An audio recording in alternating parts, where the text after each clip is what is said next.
what do you got, Hoge, with best and worst? It wasn't the most eventful day of practice, so you gotta get tricky here today. You gotta find the bright spots. Yeah, like it seems like all these practices coming off an off day are always a little bit, lighter. They're not in pads. They're shorter. They're more like low red zone stuff and special teams. But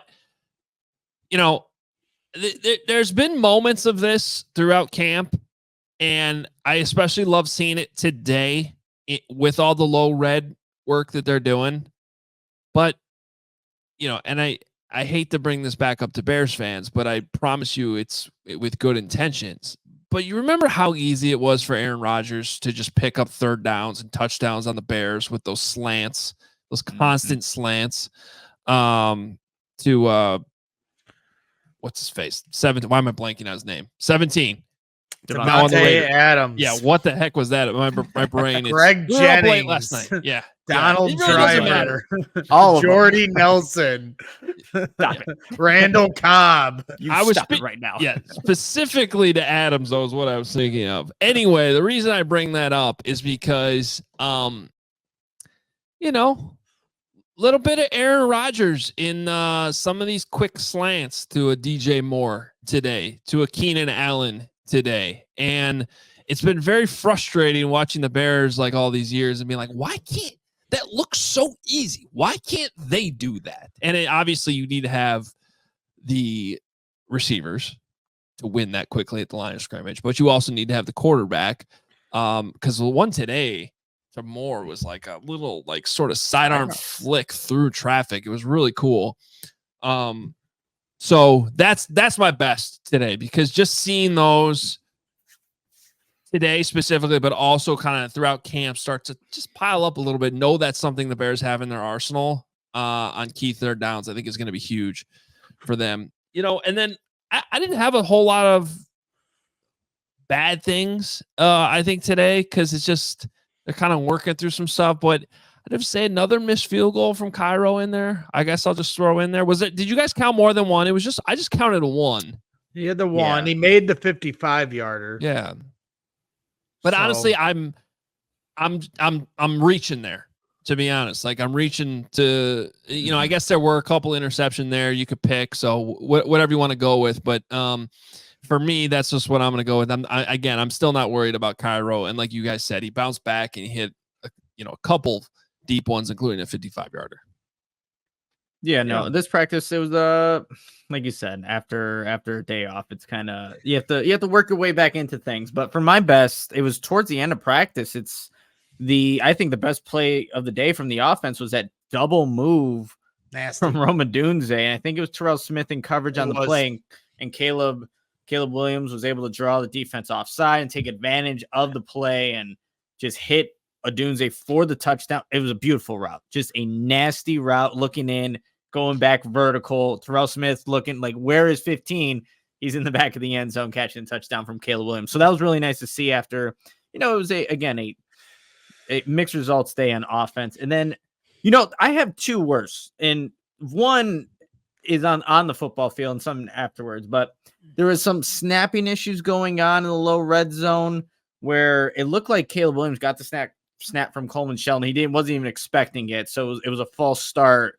And then after a throw to Keenan Allen, there was another fumbled exchange where Caleb tried to get the ball to DeAndre Swift on a jet sweep, but it just didn't work out. They ended up actually doing that play later in the practice, but in 3 plays, you had something wrong go with the snap.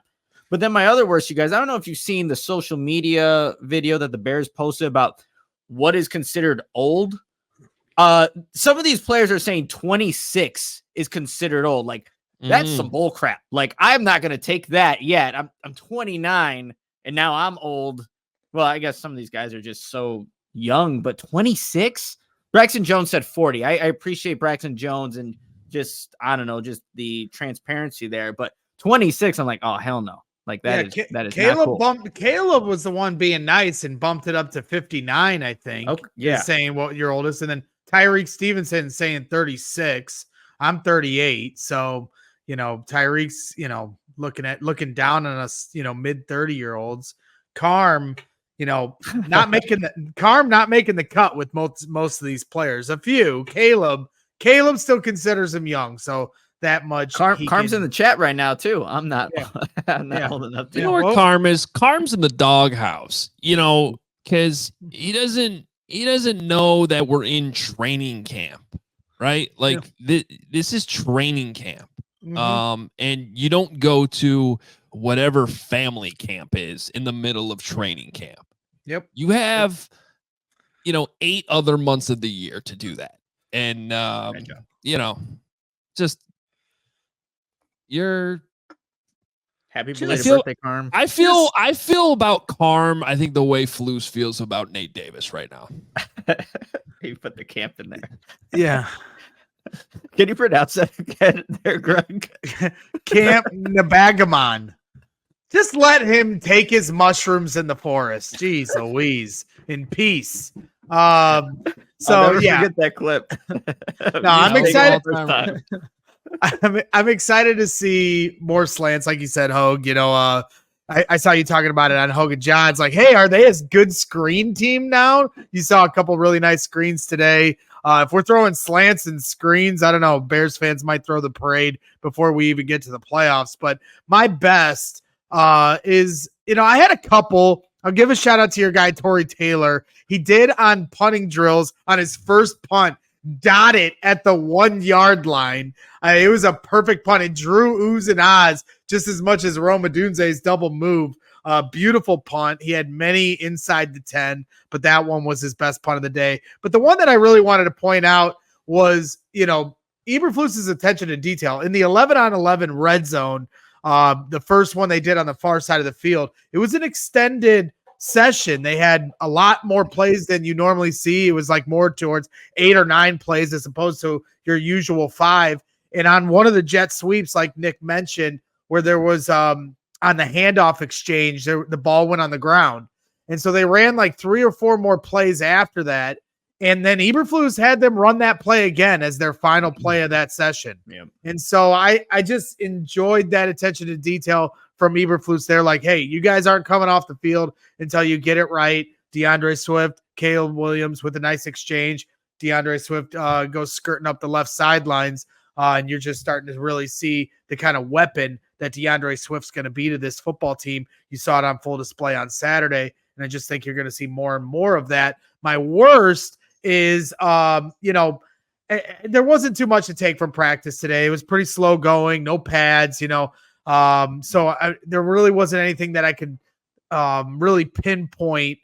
But the one thing that came across the waiver wire on Twitter was that J.J. McCarthy's out with a meniscus injury. It sounds like he has a torn meniscus, and we'll find out the severity of it. And I'm being for real. Like, to me, I've been excited about where this division is going.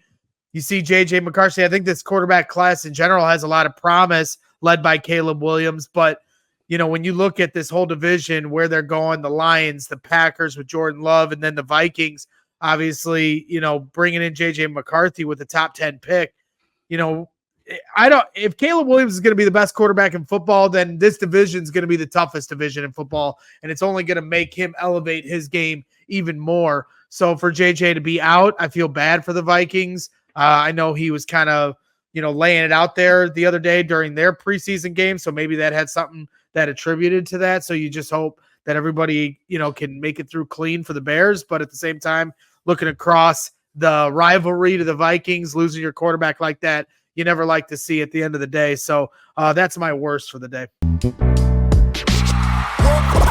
We all silly like the mayor.